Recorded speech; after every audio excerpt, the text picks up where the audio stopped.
welcome to Brain Candy Podcast, episode 832. How you 832. doing? I'm doing so good. I'm in a good mood because I Good. just got to see you. I'm just like, yeah. Feels like one of those Insta stories where a girl will, say something that she did and say, "My heart is so full." Yeah.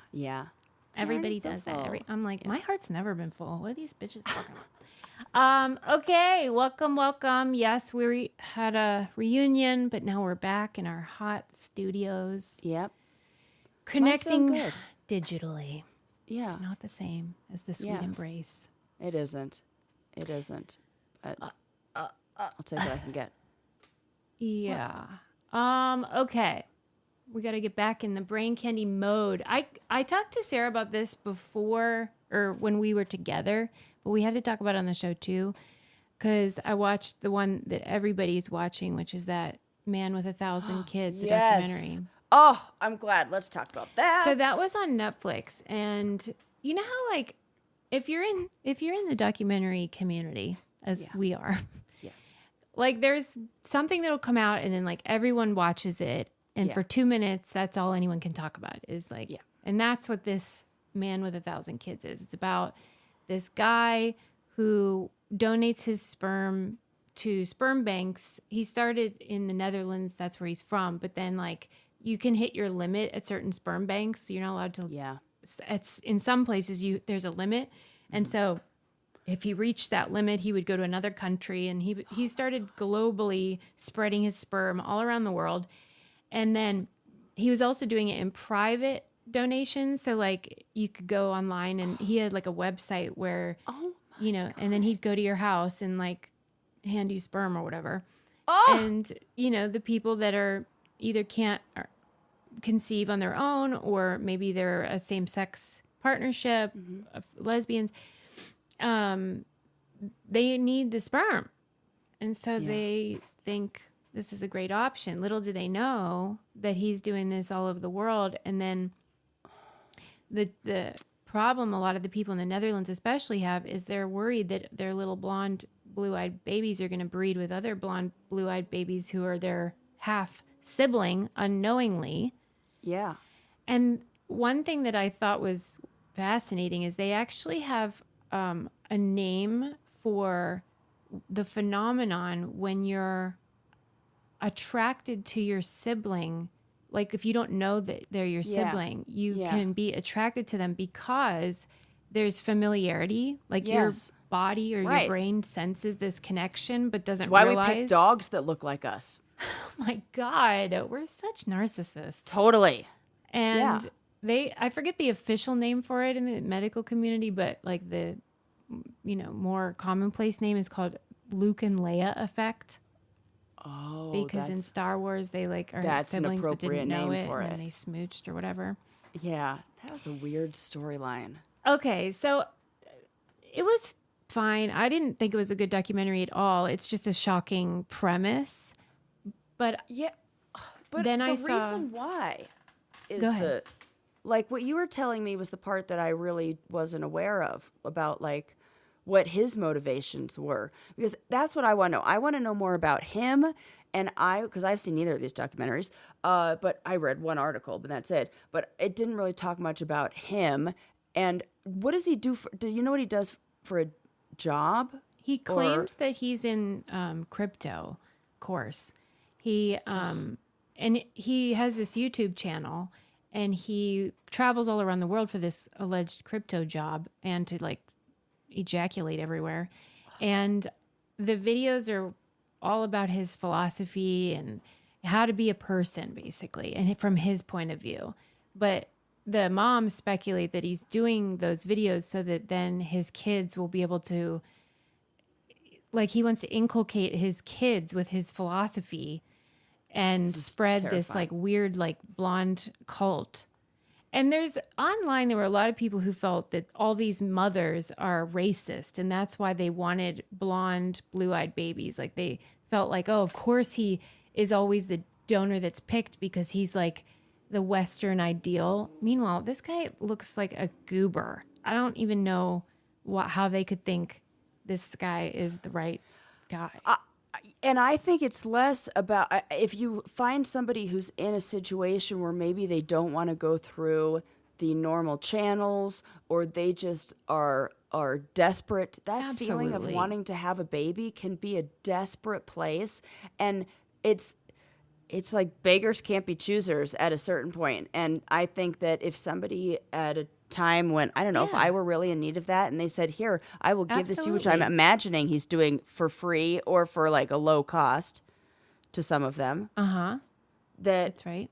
Yeah, that they would be like, yes, oh my God, what a miracle, what a blessing. This is exactly what it would be. We couldn't do this without you, kind of thing.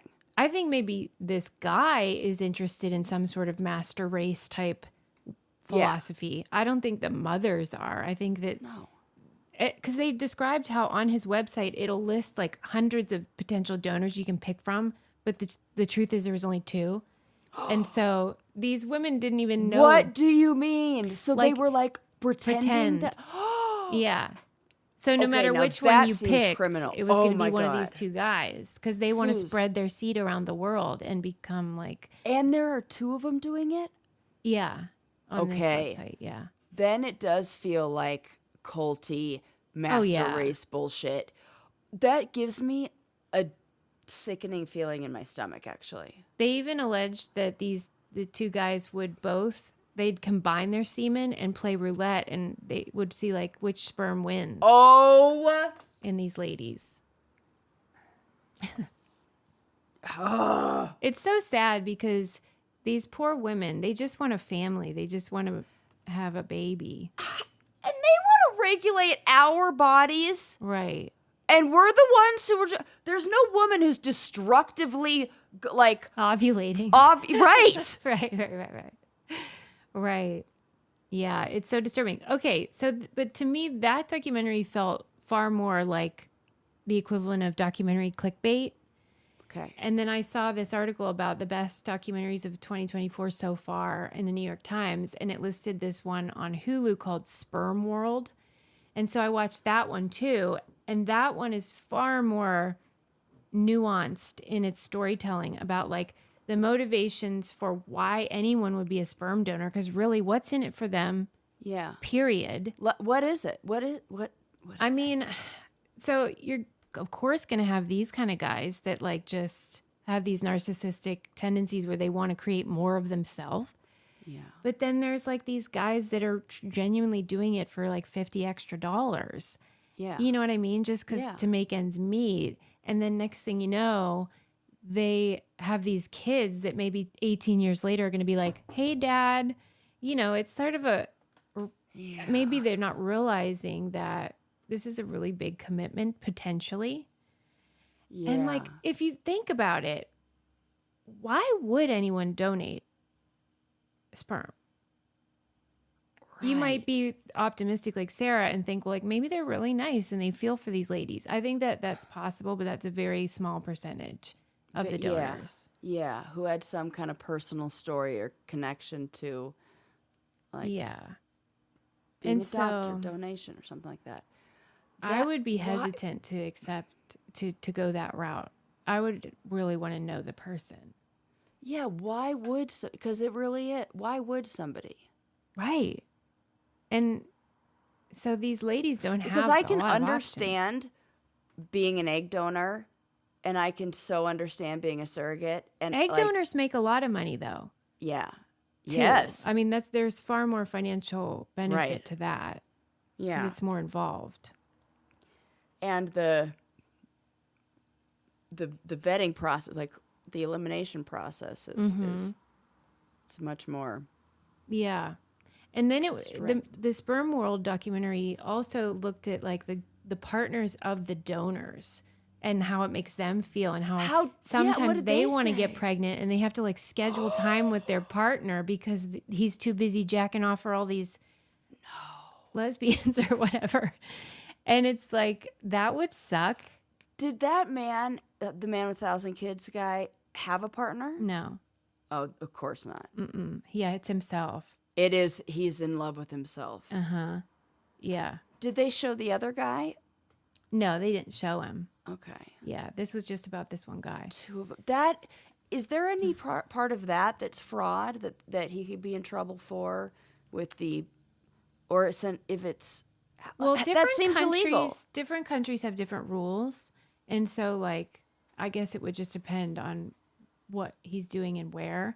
And like the banks that he was donating at, I think they were a bit complicit because they probably knew that he was donating too much sperm, especially in one location where the kids can meet accidentally.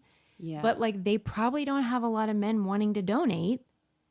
And this guy was so popular because maybe blonde babies in the Netherlands. I mean, most people are blonde there. I can see why you'd want a match to look like you or whatever.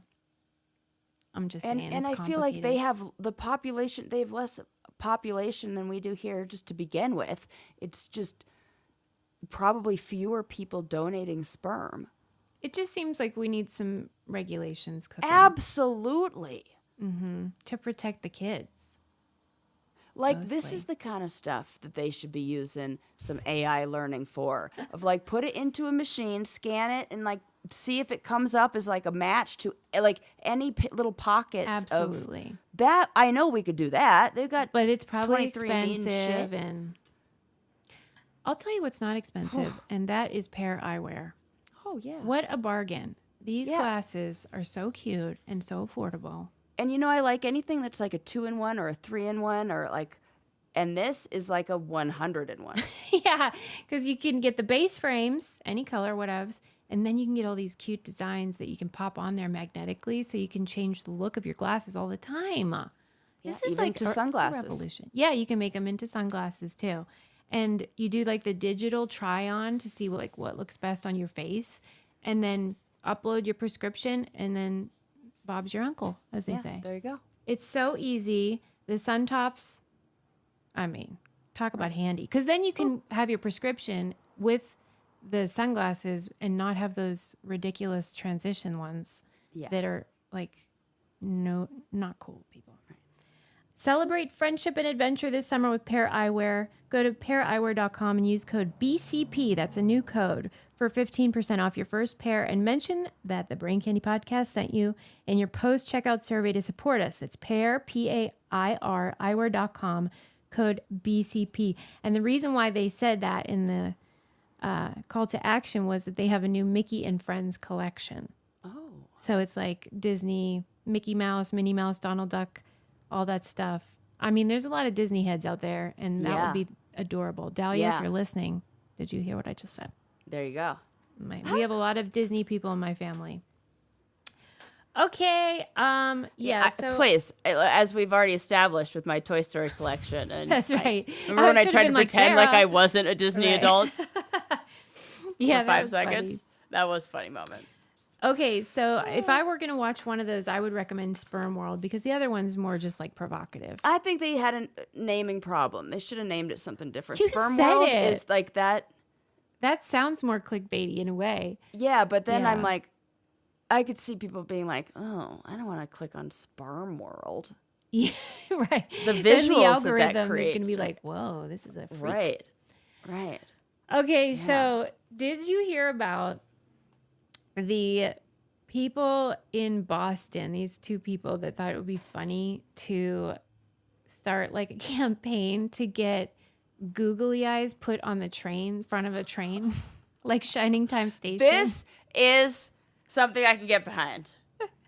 Right? This is the grassroots effort we want to see in the world. Yes. So these 2 people would be like, the one had lived in Canada where at Christmas time, I think either on the buses or the trains, they put like those little reindeer antlers or whatever they are.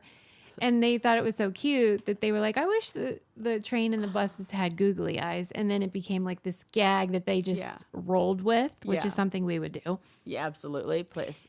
And so they decided they were going to have like a protest, like make signs and like fight for their right for googly eyes. And so then it kind of got attention online, and it got like the news attention. And so a bunch of people actually showed up for this quote unquote protest. And their signs are so funny.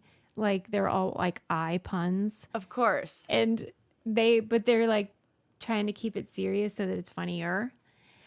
I feel like this is what you remember when we talked about birds or drones? Yeah. And that's like like they doubled down on it. Yeah, that's like the messed up way to do it, and this is like how I want this to be done. Yeah, right. Good point. Same, like this Not one as seems destructive like and fun. scary and weird. Yeah, and that thing, but it's the same, like kind of like I don't know, like a prank, but not really, but just a fun. Yeah. I mean, they call it a prank, but it's just like this, just adorable little campaign, and then it worked. So Boston Metro added some googly eyes, big old. It looks like Shining Time Station. I'm going to need to see this right this second. And googly not eyes on all trains. of them, but on, I guess, as many as they could, a few, like a handful of them. And you know what? I know it started as a prank, and the Metro probably did it just to be funny back and get some press. But I think this is actually a really good idea because oh my God, they're so cute at Shining Time Station. Okay, keep going. I interrupted you with my I just think excitement. it's a really good idea because number one, we all need a little bit of levity. Like you can't really have a bad day if a bus pulls up with googly eyes. Like that is a day maker. And then also, I think that it would probably encourage people to use public transport, which is great for the environment and like a great thing to encourage. And I encourage googly eyes on all things. Yeah, right. Googly and you want to get kids excited about it, like, introduce them to public transportation. And I bet, I would be interested to see what the crime rates on, and like, if there was any effect that this had on people's behavior in and around the train. It would be hard. Maybe it brings out the best in people. I would think so. It would be hard to, like, I don't know, mug somebody if I just saw a pair of googly eyes on a train, right? Yeah. And maybe it'll, in addition to being whimsical, maybe it would make you think like somebody's watching me. I better behave. Yeah. Ooh, maybe. Yeah. You never know. Because I think if you put like little googly eyes and stickers and stuff like that on like fruits and vegetables, kids get excited about them and they eat them. Yeah. So more googly eyes, we say. Absolutely. Oh my God. So cute. I love like, I on one hand, I'm like, stop wasting your time. And on the other hand, I'm like, no, this is valuable for society. Yeah. For society, for connection, like these kind of things actually are important. Yeah. You know? This is play. And that's like saying playgrounds aren't important because play isn't important. This is play for grown-ups, and it just looks different. I'm very pro. Yeah. 2 thumbs up for that. Yeah. Okay. Boston is not the city I would imagine this to be happening in. Right? They're full of surprises, those crazy bastards. Yeah. Some brainiac sent me this. I forget who, but thank you for sending it. It's just about how Mattel is going to make their games colorblind accessible. Oh, wow. Like I never Uno, thought for that example. Yeah. Because they're going to add, in addition to them being colored, they will add a symbol so that. Oh, that's smart. Yeah, and like it was saying that we should be doing that. Analog games are actually behind video games because video games are required by law to be accessibly designed with like voiceover and like electronic messaging options for people who can't see all the colors. It's just strange that they would have legislated video games but not analog games. I don't know why that happened. So is it older board games or newer board games? Is it like the old classics? Yeah, like Uno is the one that they show the picture So of. maybe it's like, you know how when you're, that's, I can't remember the name of it, but there's some name in like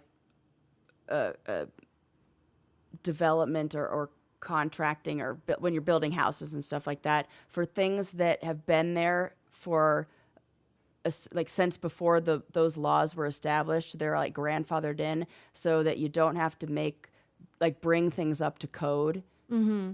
Yeah, right. Yeah, like a building. If you renovate it, then you got to update it. Yeah. Yeah. And there's things where like you don't have to bring it up to code. If you could just leave it if it's, so maybe it's like that. The games that were there before a certain time, they just don't have to bring up to code. And the one, it's nice if they did, but I like that. I was real happy when the NFL did that, where they made an effort to make the jerseys, like the teams that played against each other, not look like the same team if somebody colorblind was watching. Mm-hmm. They did that not that long ago, and I like when they do things like that. I just found out that because we were watching Wimbledon, and I read that the tennis balls used to be white and black, and then when they started televising it, it was really hard to see that ball, and so David Attenborough, of all people, suggested green. Which I love that. I don't know how that helped because the grass is green.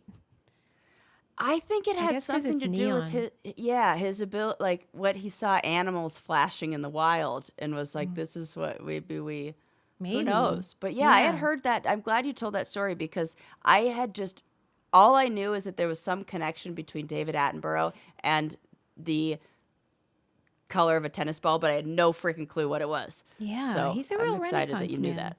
Tennis and nature. He's always on my list if I could have dinner with anybody. Yeah, he's who I would pick. He'd probably be like, "Get me out of here." This girl of talks course about he would. animals He'd be too like, much. oh, for fuck's sake! No, I'd be like, "Do you want to know another fact?" And I would tell him. Right? Shut up. Okay. With me. Do you know how there's that? Oh wait, I should probably do my job.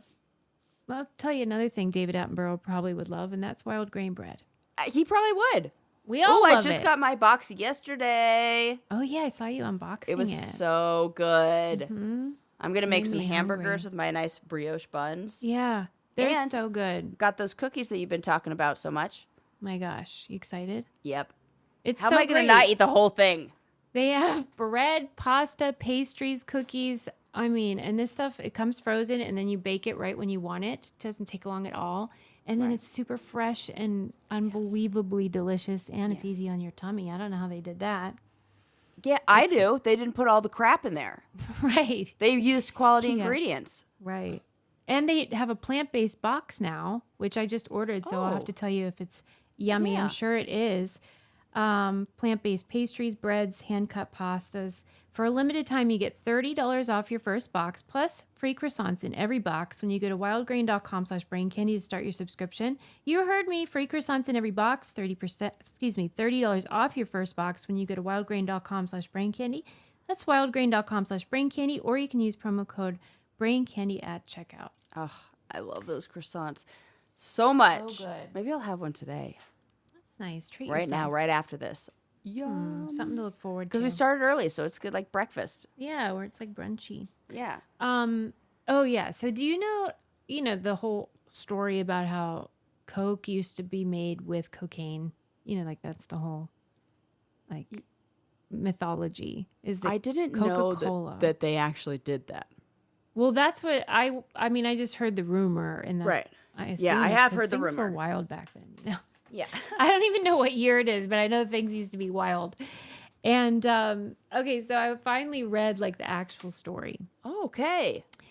Okay, so Coke was created by this dude, and he had been injured fighting for the Confederacy and became addicted to the morphine that they prescribed for pain relief in the war.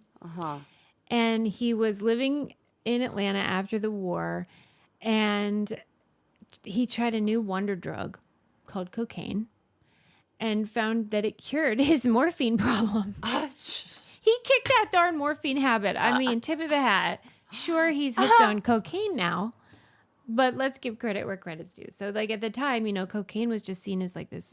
It's probably like Ozempic now. Oh my God, that's it's a wild miracle to think that at one point in time, cocaine was like medicinal like that. Well, I can see how. Yeah. I mean, I've never done cocaine, but if I were gonna do a drug, I'd go for that because it sounds great. Awful. Why? Terrible. Tell me There's why. nothing I have Energy. Yes, I have done confidence. that before, and it is not. I would never do that again ever. But it is like the worst feeling. Like you just want to crawl out of your skin. Like No, but I'm not the one to talk to because I say that about like all drugs. I'm like, mushrooms, terrible. Don't do that. Horrible experience. Like, what? Yeah. I'm just not a good. You're high on life. You don't need all that. Yeah, so I can't. That's that. And I didn't want to be on my fucking painkillers that the doctor gave me. I got scared of and went off those. Yeah, so you're probably I'm not the one right to talk. I'm not the right person to talk to. But okay, it's like, so he gets hooked on cocaine. Revved up. And okay, once it. Wait, what does this say? Hold on, I gotta read my note. You wouldn't want black. Oh, okay. So then, cocaine was put in Coca-Cola. Yeah. You know, because he was like making this great thing, and people loved it. But like, how much? Like, what was that's what I'm curious of. Was like, I don't think it was much. Was it like you drink a bottle of 5 Hour Coca-Cola energy. and it was like you just did a line of cocaine? No, I think it was probably like less. A smidge. A smidge, just a smidge. Yeah, just took your day to like a new level. Yeah, to 11. Microdosing cocaine. Yeah, I think so. But people were really into it because it was like obviously a lot of energy. Really put some pep in their step. Pepsi, as it were, / Coke.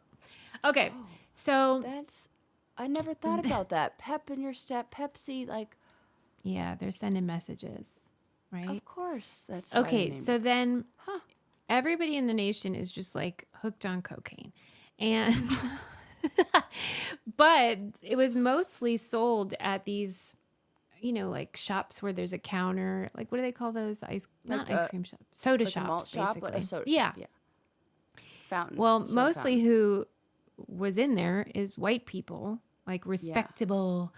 Like hoity-toity white people. Yeah. But then like as they were able to distribute Coca-Cola nationwide and more people were able to have it, and then people of color could access it, then they were like, oh fuck no, we're not letting black people have this special wonder drug. What? Seriously. And that's why they took cocaine out. Stop it. Yeah. That is fucked.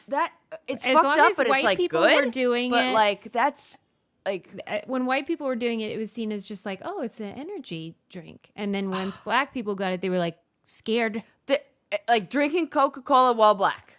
Yes. And that's how it got removed from Coca-Cola. Oh my God. Isn't you know that what? Wild? I can't remember what show it was on. Where the dad, everything.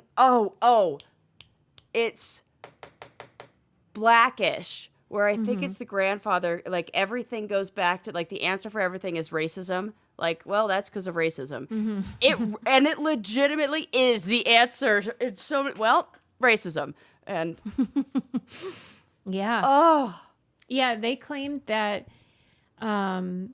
black. That's use gross. Of cocaine was called a, quote, Negro cocaine menace, and they claimed that the drug caused black men to commit crimes, most notably raping white women. Oh my God, that's sickening. Mm-hmm. But, I mean, a lot of people kicked their cocaine habits, so maybe that was like the silver lining of that racist moment in history. Yeah, Isn't that wild? Another thing we can thank black people for probably black women for somehow been involved with the stopping of the mass addiction across the nation. Mm-hmm. Okay, this next story, this was in the New York Times, and it was really interesting to me. I love when something can represent something bigger. So it's like this example to illustrate this bigger point. Some guy was thinking about how back in the early days of the internet, even like 10, 15 years ago, there was an innocence that the internet was a little just more fun and weird and just sort of like playful. Yeah. And that is no longer how it feels in the sludge Polarized. of it. And so he was just sort of like feeling nostalgic and wanted to create something silly online. And so he created this website. It's 1millioncheckboxes.com. And it's just this simple online game that just tells visitors to click or unclick a checkbox. So if you click it, the check mark comes. And then if you want to unclick it, it goes away. And there's just like all these squares of emptiness and that you can click or not click. And it's one thing. And so everyone in the world has access to the same board. Okay. And so like it's moving and this liquid is that and, game that they play on the challenge where one person is on one side of the board and one person is on the Yeah. other, and you try to like flip the lights or whatever to make all of yours light up, right. but people can simultaneously be switching them off. Yeah. Yeah. And so it begins when he first makes it. It's like stages. And so the first stage is just sort of like, what the heck is this? People are just like poking around and being like, what is this all about? And just sort of killing time and being silly. And it, caught on, and more people were visiting and maybe checking a box or whatever. Yeah. And then it sort of moved into this new phase where maybe people would start like trying to create like a penis out of the checks. Right, of course. Or a word or whatever. Yeah. And They or maybe love to like create a penis. or like if you check one, someone would uncheck it. And Yeah. it was like gotten to like a little bit more like people sort of finding new ways to make it interesting. Yeah. And then of course, as everything on the internet happens, it becomes gross and people start being mean, or we're programming bots to like uncheck everything you check. And so you feel like this sense of like everything you do is undone immediately. And then it like agitates you. So this thing that's supposed to be playful and soothing then became like a war between like various camps. And like this guy that made it, he's like, I wasn't trying to make some like big statement on internet or humanity or whatever. I was just trying to go back in time and make the internet a little more fun. And it became like a metaphor. This thought. Yeah. Mm-hmm. He said it became a metaphor for social media. Like we go into it thinking this is going to be wonderful and collaborative and interesting. And then it turns into a fight and makes you feel bad. It turns into a fight every time. It doesn't matter what you put up and what you post. It's just like awful. Mm-hmm. And that some people in the world, maybe all people sometimes, get like a perverse joy out of like fucking up your thing. Yeah. So like if you check it and then they uncheck it, they kind of get a rush out of that, or we all kind of get one sometimes from it.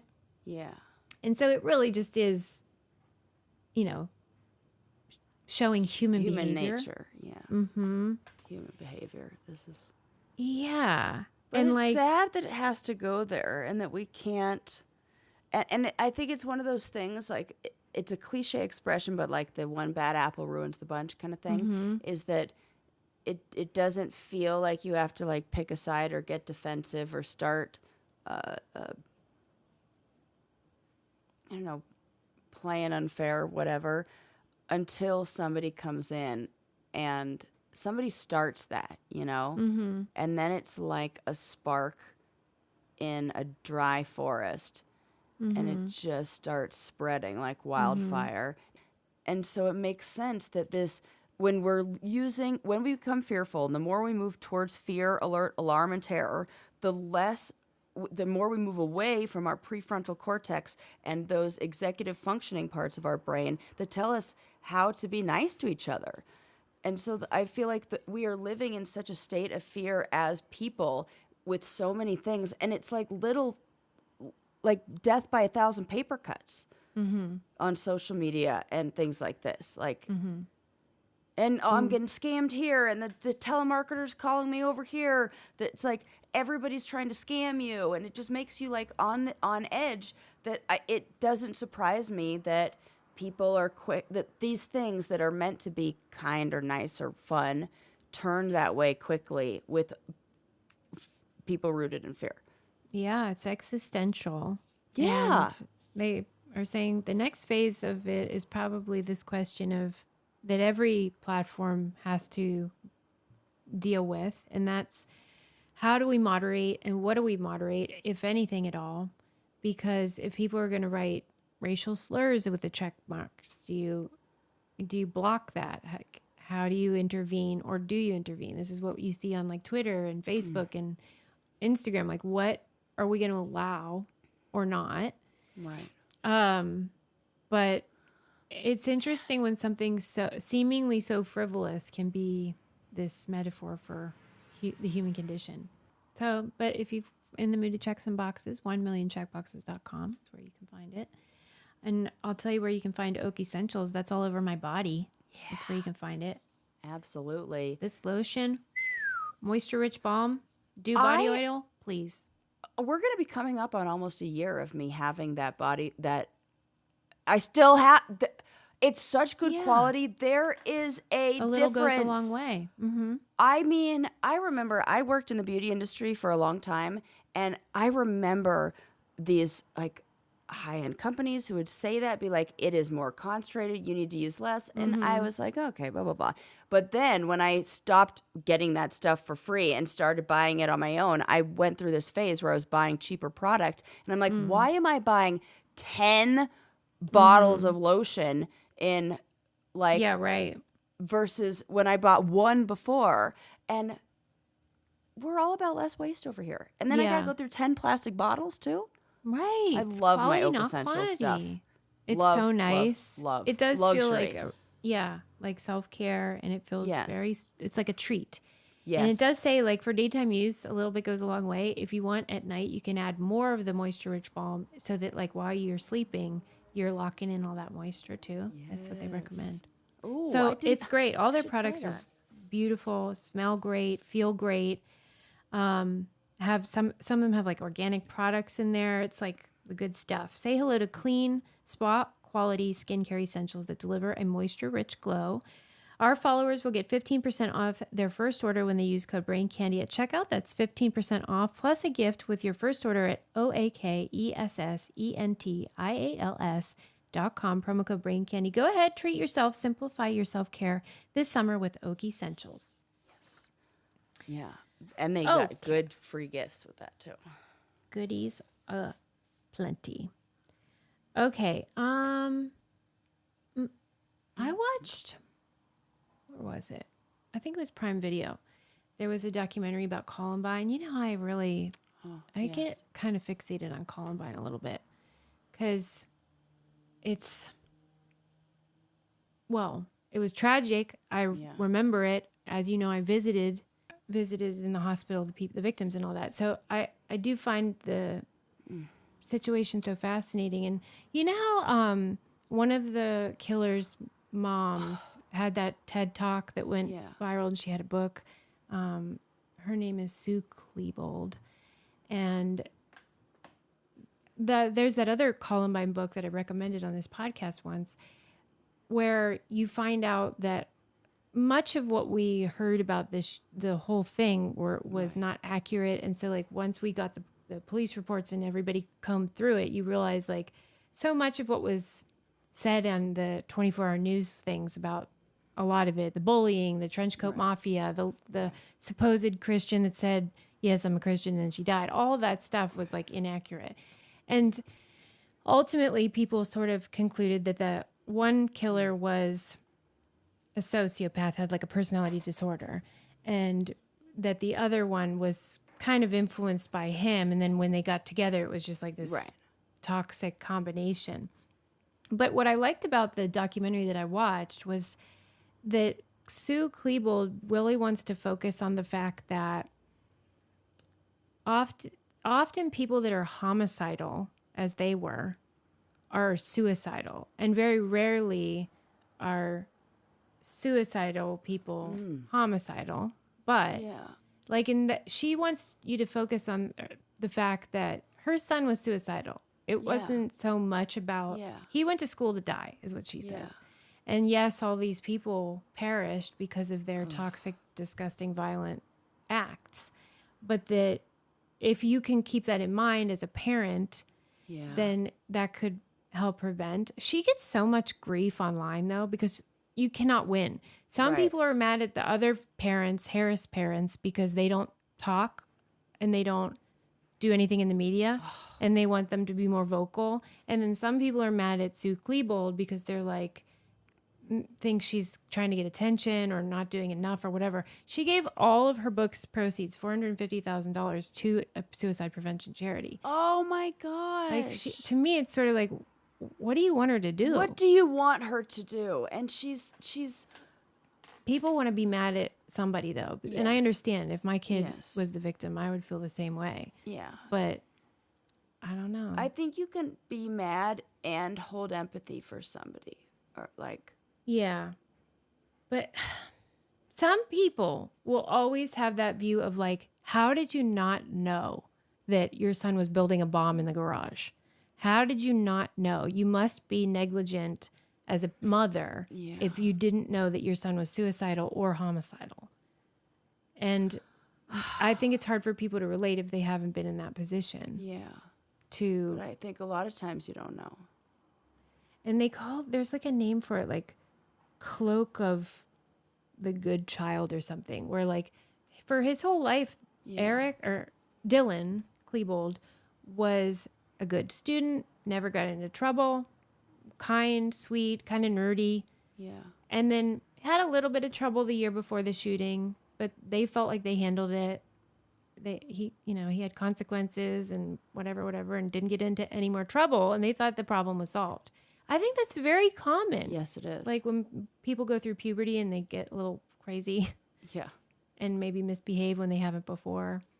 And then you kind of give them too much credit, like, oh, he's a good boy, he always gets good grades, but I don't know, it's just and it was I think mental health what year was it? 1999. Yeah. Mm-hmm.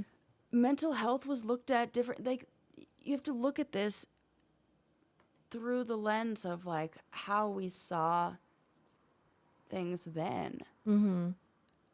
And there was not a lot of help for a lot of students, I think, who were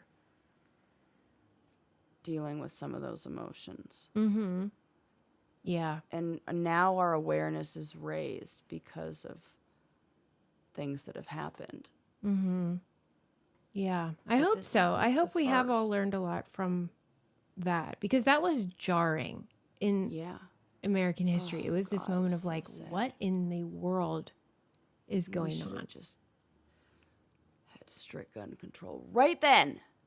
And his mom, Sue, was an art therapy teacher at I think it was a mental institution or somewhere, where she's a real nice lady who had some of the tools right at her disposal, but didn't know that she needed to use them.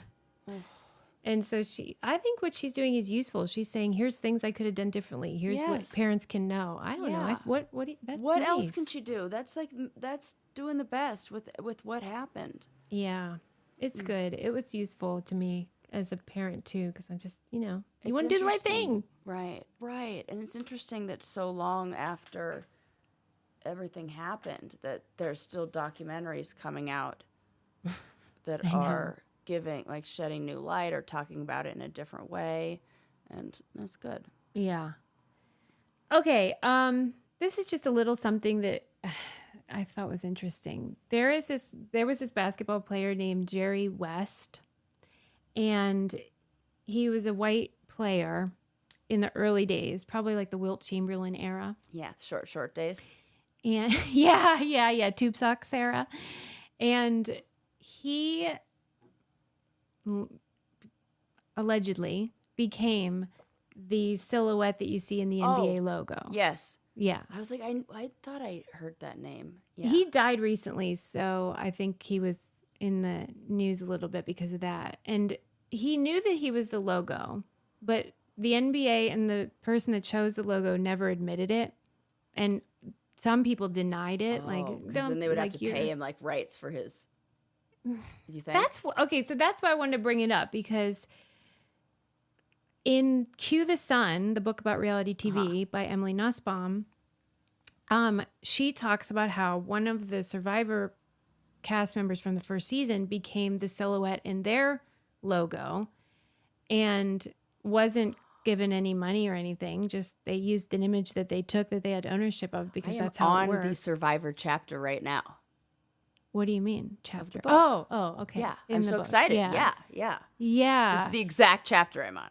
Yeah, and that it was used as this illustration of how the cast is like powerless.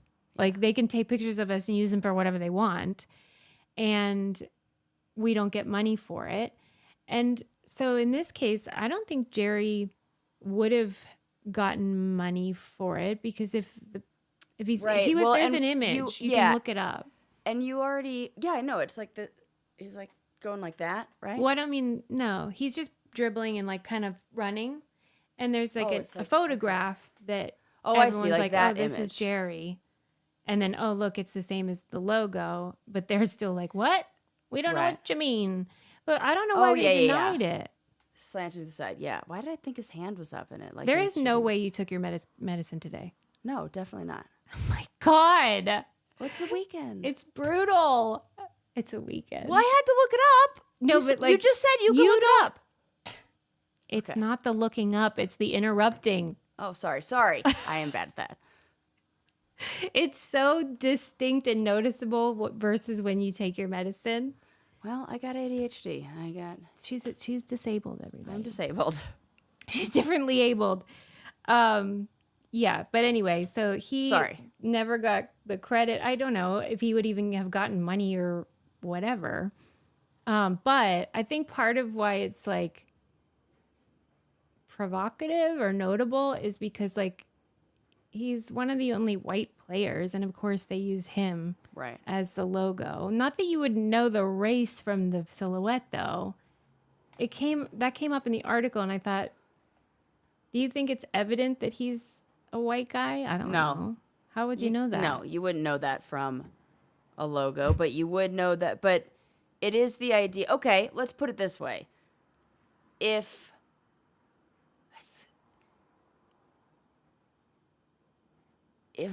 No, that doesn't really work. I was going to say if they used like Johnny Bananas as the outline for the challenge. Mm-hmm. Yeah, but Jerry wasn't the best player. Right, that's why I couldn't use that. That's why I was like, nah, it doesn't work because in this scenario, you would have to make everybody who won a person of color, black. Yeah. I don't know. I just think they could have just said, yeah, that's him. We love that photo. I don't think they would have had to do anything because they own the image. Right. And then I wonder though, because if on a show like Survivor, when they make her, she's already in that contract signed that they have the rights to use your likeness within so that's there. But I wonder if I don't think that would be what you'd sign. Like maybe the team would. But the whole NBA, I don't know. I don't know what those contracts say. And now it's totally different shit. Because what year did that come out? I think it was the 60s. Yeah, a long time ago. Anyway, I just thought that was interesting and weird and sort of like, why don't you just say it? God. Yeah, who cares? Okay. I read that, I did not know about this, and I assume you do because it's your field, but evidently there's this trend where, there's all these TikTok therapists we know, and that for some reason the business or consultation or whatever of how to get your ex back is like super big business. No. Yes. Nope. I don't like that one little bit. That's not the game we are playing at.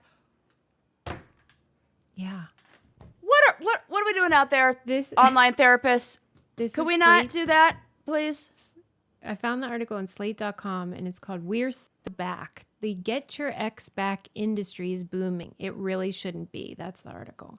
This is I feel like this is unethical. Unethical. Yes. Absolutely 100%.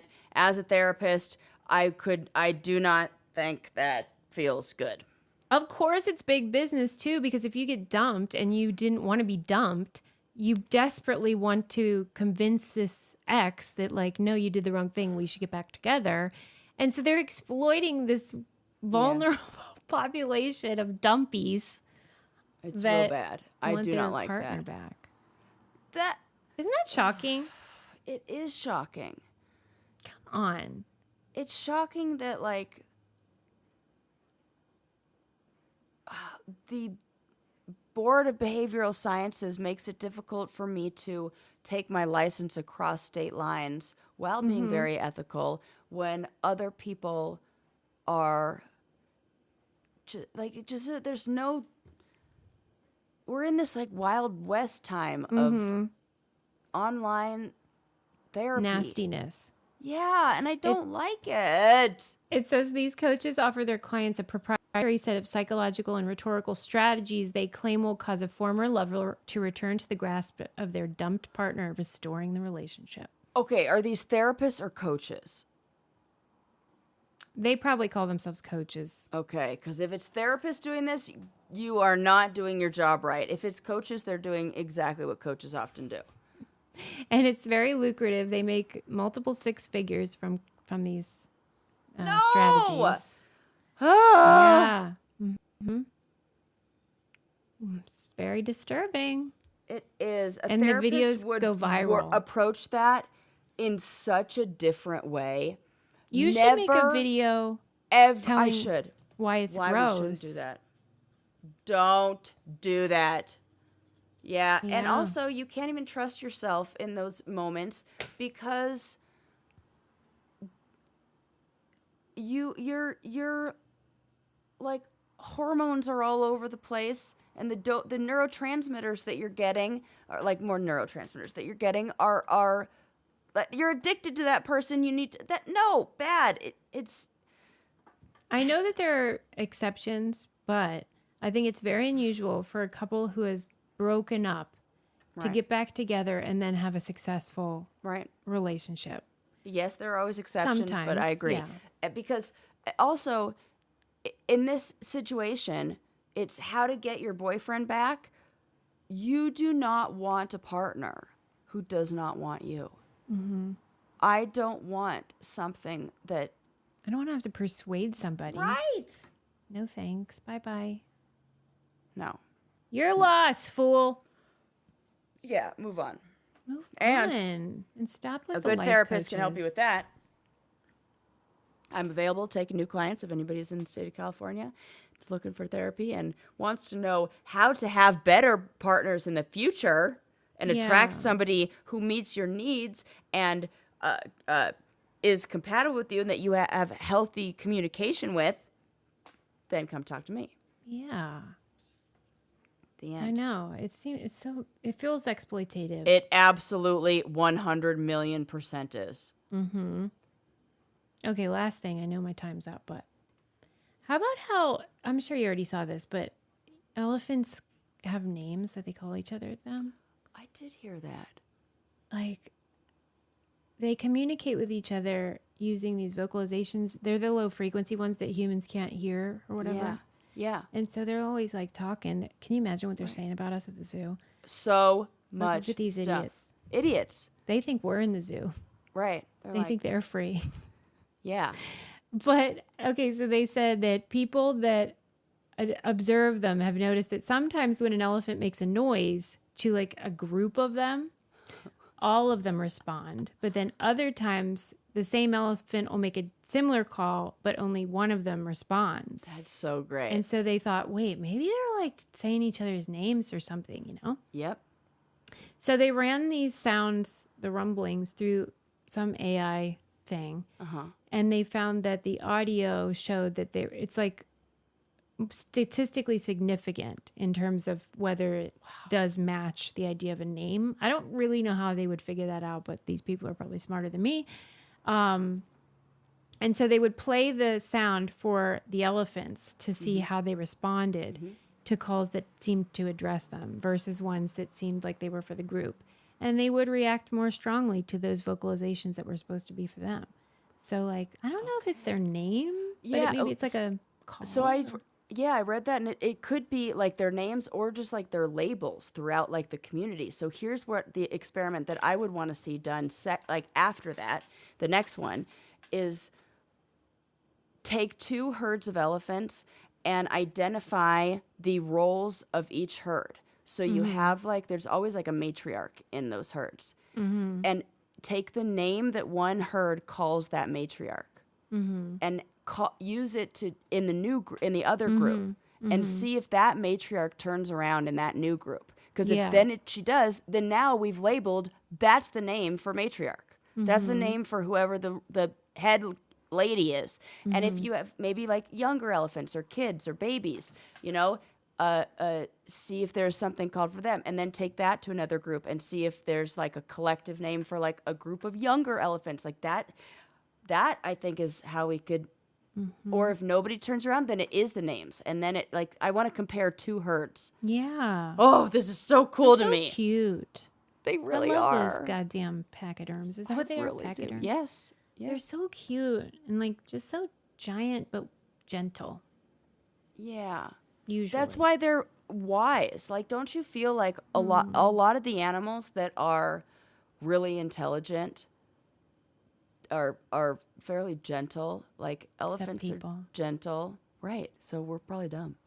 We're like the psychos of the animal kingdom. Yeah. We're probably dumb, did you say? Yeah. Yeah, you're right. They're smart. We're ding-dongs. Right. Just ask the uncheckers and the people making penises out of check We're marks. destroying ourselves. Like, yeah. And they're like trying to live in harmony and you know, they're eating and foraging creates like the rivers and the all the vegetation and the paths for other animals. It's like they're part of the ecosystem and we're just fucking it all up. Who's the smart one? Yeah. Right. I don't see them littering. Right. Mm-hmm. It's all like perfect cycle. They recycle everything. Yep. See? No waste. Losers. Yeah. Well, Sperm World. Oh my god. Bad name. Good doc. Wow. Googly eyes. 2 thumbs up. Way up. On everything. I want googly eyes on all things. The word googly is great. It is so good. Like that is one of the items that was best. Like the name matches what it is better than tell me. That's it. Well, and we only use the word googly about eyes. I don't know why. And it's like inside the word googly are like 2 O's that you can make eyeballs. It's the perfect word for that. Show me a word that, or tell me a word that better identifies or labels the item that it actually, like represents the item that it actually is. Right. Because what's the best word and why is it googly? It's totally googly. Mm-hmm. Googly. Yeah. Mattel's making colorblind games. We say we love it. Yes. They took cocaine out of Coke. Good. Bad reason. For racist reasons. Yeah. Bad. That was bad. Anyway, logos, Columbine, life coaches. We learned so much today. We learned a lot, but mostly we just learned once again that we love you. Oh, I thought you were going to say once again that Sarah should take her ADHD meds. Oh, that is true. It's so remarkable. I wonder, whenever you guys get tested for that, is there any way to measure severity? Because I think you're if it helps, I'm still, so I just started back on my meds and they made me taper up. So I started the lowest dose. What's the milligrams, do you know? 5 milligrams. That's it? Yeah, and then next week it's 10, and then next week it's 15, and then I'm at 20, which is my standard dose. Oh, it is? Yeah. That sounds low to me. I get by great with 20 at about 8 a.m., but we started early, so that's why I forgot. 20, and then at noon, 10, and that is the perfect combo for me. I've been on that for many years. Wow, magic recipe. The magic recipe, yeah. If it ain't broke, don't fix it. But all right, friends. Thanks for listening. Thanks for using our codes. We love you. Yeah. Bye.